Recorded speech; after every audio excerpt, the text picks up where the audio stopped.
अस्सलामुअलैकुम। Number theory addition 6 and 7 का chapter number 5 फेरमैन theorem हम डिस्कस कर रहे थे। लास्ट लेक्चर में हमने चैप्टर नंबर 5 फेरमैन थ्योरम की एक्सरसाइज 5.2 का क्वेश्चन नंबर 2 का पार्ट नंबर सी डिस्कस किया था। आज हम इस वीडियो में एक्सरसाइज 5.2 के क्वेश्चन नंबर 3 डिस्कस करेंगे। क्वेश्चन नंबर 3 में वो ये कहता है from Fermat theorem that for any integer n greater than and equal to 0 13 divide करता है 11 की पावर 12 n प्लस 6 प्लस 1 को हमने ये प्रूव करना है फेरमैन थ्योरम की स्टेटमेंट से कि हमारे पास n है कोई भी greater than and equal to 0 value हो, मीन के 0 1 2 3 up 4 up to so on कोई भी वैल्यू हो n की, और हमारे पास जो स्टेटमेंट है 11 की पावर 12 n प्लस 6 प्लस 1 जो वैल्यू है वो 13 पे डिवाइड होती है। हमने ये प्रूव करना है। हमने इस इक्वेशन के अंदर फेरमैन थ्योरम का इस्तेमाल करना है। हमारी जो वैल्यू है 11 की पावर 12 l प्लस 6 प्लस 1 जो वैल्यू है वो 13 के ऊपर डिवाइड होती है। इसका मतलब हमारे पास जो फेरमैन थ्योरम के अंदर जो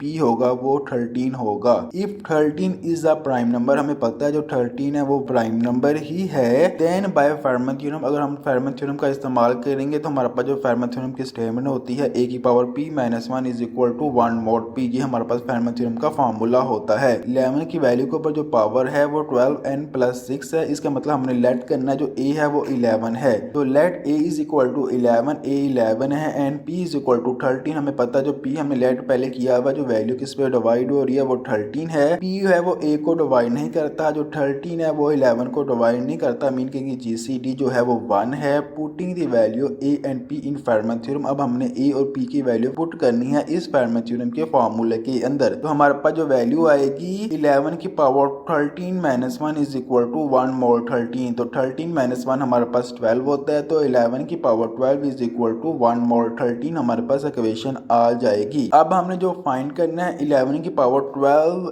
n है, तो मीन के हमारे पास 11 की पावर 12 आ चुका है, तो हमने 12 n बनाना है, तो हमने taking power n on both side लेंगे, तो हमारे पास क्या आएगा 11 की पावर 12 12 की power n is equal to 1 की पावर n मोड 13। तो हमारे पास जो ये वापस में मल्टीप्लाई हो जाएगी, तो हमारे पास 11 की पावर 12 n हो जाएगा इज इक्वल टू 1 की मैं कुछ भी पावर ले लूं हमारे पास जवाब हमेशा 1 ही रहता है, तो इसलिए 1 जवाब आ जाएगा मोड 13 के लिहाज से। अब हमने इक्वेशन के अंदर जो बनाना है वो प्लस 6 बनाना है, तो प्लस 6 बनाने के लिए मुझे मल्टीप्लाई करनी पड़ेगी 11 की पावर 6 के साथ, क्योंकि बेस सेम रहूंगा तब पावर आपस में ऐड हो जाएगी। तो हमने करना क्या है कि 11 की पावर 12 n हमारे पास पहले मौजूद था, हमने 11 की पावर 6 बोथ साइड पे हमने मल्टीप्लाई कर दिया, इसमें क्वेश्चन में कोई फर्क नहीं पड़ेगा। अब हमारे पास जो बोथ साइड पे हमने मल्टीप्लाई किया 11 की पावर 6 इज इक्वल टू 11 की पावर 6 मल्टीप्लाई बाय 1 मोड 13। अब यहाँ पे बेस सेम है तो पावर आपस में ऐड हो जाएगी, तो 11 की पावर 12 n प्लस 6 हो जाएगा इज इक्वल टू 11 की power 6 is equal to mod 13। अब हमने करना क्या है कि 11 की पावर 6 की हमने वैल्यू फाइंड करनी है मोड 13 के लिहाज से। हमारे पास 11 की पावर 2 किसके बराबर होता है 121 के बराबर होता है, मोड 13 में हमने वैल्यू चेक करनी है, तो हमने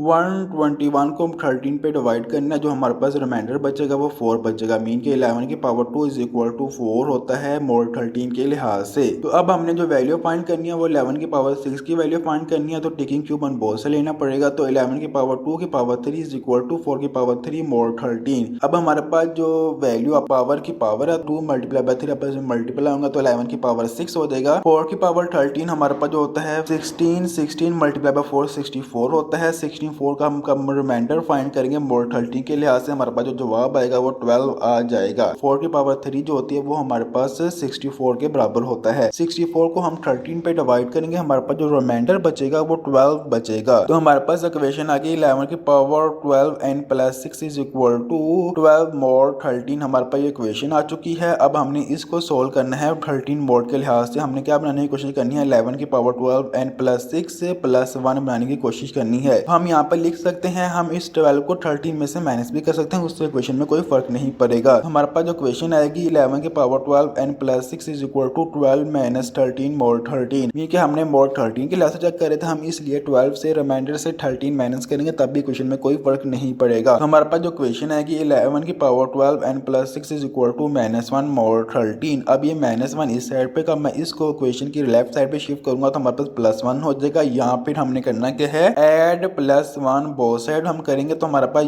राइट साइड पे माइनस 1 और प्लस 1 आपस में खत्म हो जाएंगे। तो हमारे पास जो क्वेश्चन आएगी 11 की power 12 n plus 6 plus 1 is equal to 0 mod 13। अब ये हमारे पास वैल्यू है है 11 की पावर 12 एंड प्लस 6 प्लस 1 जो है उस वैल्यू पे मोड 13 के लिहाज से उसका रिमाइंडर 0 है। मीन के ये जो वैल्यू है 13 पे डिवाइड होती है। मीन के 11 की पावर 12 एंड प्लस 1 जो वैल्यू है वो 13 पे डिवाइड होती है, क्योंकि इसका रिमाइंडर क्या आ रहा है 0 आ रहा है। इस इक्वेशन के अंदर जो n है हम कोई भी greater than and equal to 0 value रख सकते हैं, इससे कोई भी फर्क नहीं पड़ेगा। उम्मीद है आपको यह क्वेश्चन समझ आ गया होगा। आप हमारा यूट्यूब चैनल सब्सक्राइब कर ले। हम इस यूट्यूब चैनल के ऊपर discrete math, number theory, combinatorics, topology, functional जैसी बुक्स के लेक्चर अपलोड करते हैं। तो आप और आने वाली वीडियो टाइम से मिल सके तो आप हमारा यूट्यूब चैनल सब्सक्राइब कर लें। और हम इंशाल्लाह बहुत जल्द नंबर थ्योरी की जो सोल्यूशन बुक है वो प्ले स्टोर पर अपलोड करेंगे, ताकि आपको उस तमाम जो चैप्टर है उनके सोल्यूशन मिल सके। अगर आपको हमारी सोल्यूशन बुक चाहिए हो तो आप वीडियो के नीचे कमेंट करें, ताकि हम इस ऐप को जल्दी से जल्दी कंप्लीट कर सके। इंशाल्लाह नेक्स्ट वीडियो में आपसे मुलाकात होगी। तब तक अल्लाह हाफिज।